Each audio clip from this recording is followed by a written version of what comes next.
पाहूया एका शासकीय अनास्थेचा बळी ठरलेल्या पुलाची बातमी।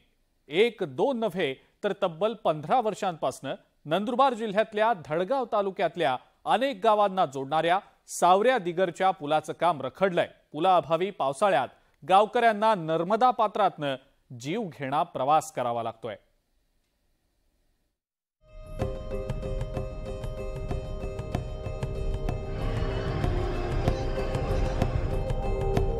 नंदुरबार जिल्ह्यातल्या नर्मदा नदीपात्रातल्या सावऱ्या दिगरच्या या पुलाचं काम तब्बल 15 वर्षांपासून रखडलंय।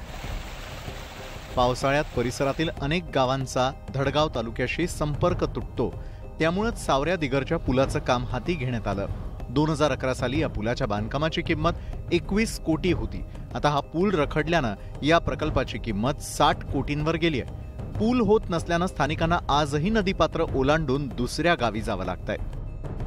सगळ्यात मोठा प्रश्न असा आहे की जे आमच्या गरोदर माता असतात किंवा लहान बालकं असतात किंवा जे पावसाळ्यामध्ये सर्पदंशवाले जे इमर्जन्सी पेशंट असतात ना, त्यांना येण्यासाठी अजिबातच रस्ता नाही। म्हणजे त्यांना इतकी फजिती असते, रात्रीचं काही झालं, गरोदर मातेचं काही इमर्जन्सी झालं, पोटात दुखलं वगैरे, तर त्यांच्यासाठी सोयच नाही। समजा आम्हाला यायला जायला रस्ता दुसरा काहीच नाही, पर्याय काहीच नाही। आणि जेव्हा जे आमचे लोक आजारी पडतात तेव्हा आम्ही डोंगी, छोट्याच्या लाकडाच्या डोंगीवर नेतो, जीव धोक्यात टाकून आम्ही दवाखान्यापर्यंत नेतो। तर आम्हाला दळवण्याची सुविधा नाही। पालकमंत्री डॉक्टर विजयकुमार गावित यांनी हा पूल यंदाच पूर्ण करणार असल्याचं आश्वासन दिलंय। जे आपण 8 माही रस्ते 12 माही करतो आहे, त्याच्यामध्ये त्याचा आम्ही समावेश केलेला आहे। आणि विरसा मुंडा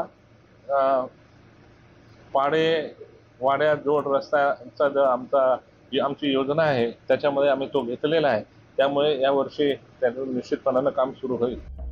या पुलानं पंचक्रोशीतल्या हजारो आदिवासींचा विकासाचा रस्ता अडवलाय, त्यामुळे 15 वर्षांचा वनवास पुढच्या वर्षी तरी संपणार का, असा सवाल गोरगरीब आदिवासींकडून विचारला जातोय।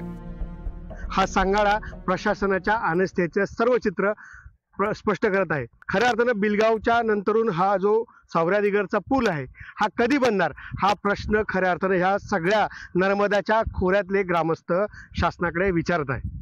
निलेश पवार, न्यूज 18 लोकमत, सावऱ्या दिगर, नंदुरबार। आणि या सगळ्या महत्त्वाच्या